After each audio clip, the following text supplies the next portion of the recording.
Hello hello hello welcome back in engineering physics playlist and आज का topic है Bragg's law.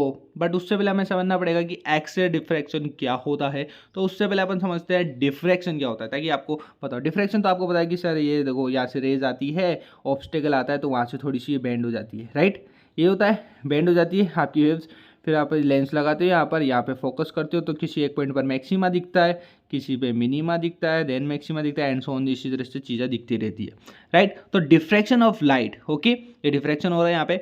और waves can be observe only only when the slit width, यानी कि जो आपकी यहाँ पर स्लिट का विड्थ है, ठीक है, ये स्मॉल जो अपन ने निकाला था, इज ऑर्डर ऑफ वेवलेंथ, यानी कि किसी भी ऑर्डर की वेवलेंथ। क्योंकि यहाँ पर देखो ये वेव्स जो जा रही है किसी न किसी वेवलेंथ पे जा रही है, तो अपन ऑर्डर ऑफ वेवलेंथ यानी कि एन ऑफ लेमडा बोल सकते हैं। यानी कि एन की वैल्यू कितनी भी हो सकती है, 1 2 3 4 5, ठीक है। So that should be equal to a, that is the thing. यानी विड्थ आपकी नंबर ऑफ यानी ऑर्डर ऑफ वेवलेंथ के इक्वल होनी चाहिए, दैट्स ऑल। तो अब इसमें एक दिक्कत आ रही है, एक्सरे क्या बोल रहा है, x-ray are also the electromagnetic waves. ये भी वेव्स है no doubt, but their wavelength is quite smaller, यानी कि बहुत बहुत बहुत ज़्यादा छोटी होती है इनकी वेवलेंथ। अब मैंने कहा यहाँ पर विड्थ है जो आपकी स्लिट की, वो वेवलेंथ के ऑर्डर के इक्वल होनी चाहिए। अब आपकी यहाँ पर वेवलेंथ ही बहुत छोटी है गाइस। तो एक चीज़ बताओ कि मैं स्लिट को कितना छोटा कैसे बनाऊंगा फिजिकली, कैसे बनाएंगे भाई, which are very narrow enough for the study of the x-ray diffraction. तो ये तो कर ही नहीं सकते अपन इस स्लिट के थ्रू, समझ रहे हो मेरी बात। तो स्लिट विड्थ कैसे अपन बहुत छोटी रख पाएंगे, सपोज करो बहुत छोटी वेवलेंथ, तो आप कैसे रख पाओगे। इसलिए मैं यहाँ यूज करूँगा crystal. That's why we use crystal in the case of x-ray diffraction. Exam में पूछ सकते हैं कि एक्स रे डिफ्रैक्शन में क्रिस्टल ही क्यों यूज करते हैं, क्योंकि सर हमें पता है कि स्लिट की विड्थ है ना ऑर्डर ऑफ वेवलेंथ की होती है। अब देखो एक्सरे की जो वेवलेंथ है वो बहुत छोटी होती है, तो हम स्लिट को कितना छोटा रख पाएंगे, that's impossible, it's near to impossible. So in that case we use crystal at here. So crystal के केस में क्या हो रहा है, since the interatomic spacing in the crystal is of the same order of the wavelength of x-ray. तो इसके अंदर जो इंटर एटोमिक्स होते हैं ना, एटम छोटे छोटे, वो जो स्पेस बनाते हैं तो उसमें एक ऑब्वियसली विड्थ आएगी, ठीक है। तो वो ऑर्डर ऑफ किसके होते हैं, वेवलेंथ के होते हैं, एक्सरे के। तो that's why we are using this. So an a crystal में therefore be used as a 3 dimensional diffraction grating, okay.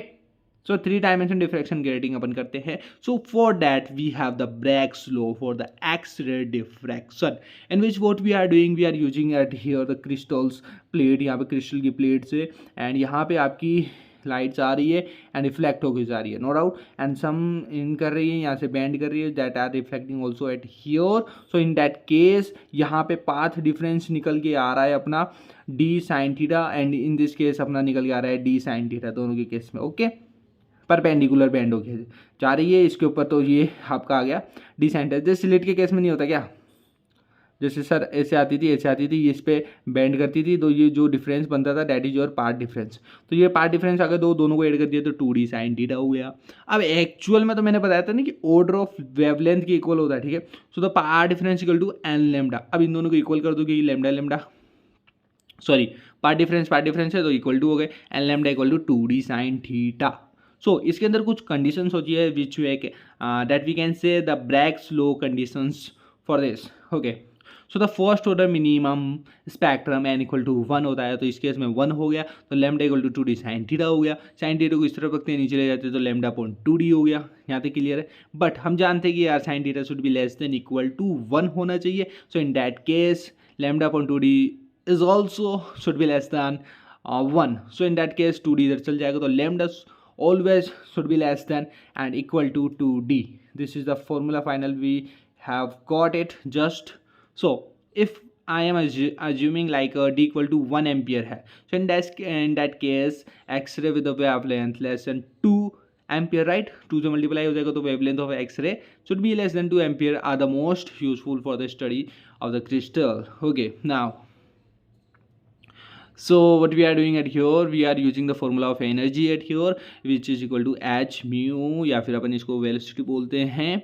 So that's value is नहीं सॉरी फ्रीक्वेंसी है, frequency equal to c upon lambda होता है, यानी कि light of speed of light है, then आपका lambda है, लेमडा की value I have put at here, than यहाँ से यहाँ तक इसको मल्टीप्लाई किया तो 19.86 जूल आ गया है एंड 12.4 आ गया, ठीक है, के ईवी में। सो एक्सरे की वैल्यू जो वेरी करती है वो 10 to 50 के ईवी कहते हैं, क्योंकि यहाँ पे मैंने तो 1 यूज किया है, मैं शुड बी लेस देन 2 यहाँ पे मल्टीप्लाई करके देखो, then value will be different at year. So इसकी रेंज आती है आपकी 10 to लेके 15 के EV. So that's your all about the Bragg's law, and we have done at here the wave optics. In our next video we will catch the quantum mechanics from the next video. So be with this playlist because आपको बहुत कुछ सिखा के जाएगी playlist literally about the engineering, about the physics, about the things that you can do in future, because मैं बीच बीच में आपको ऐसी बातें बताता हूँ that can help you for the upcoming years of engineering definitely. Okay, तो पढ़ते रहिए, हंसते रहिए, मुस्कुराते रहिए, क्योंकि पढ़ेगा इंडिया तभी तो बढ़ेगा। Thank you so much once again for watching this and please share this video with your friends ताकि वो भी पढ़ सकें। सो जय हिंद, जय भारत, मिलते हैं नेक्स्ट वीडियो के साथ में। हाँ हाँ।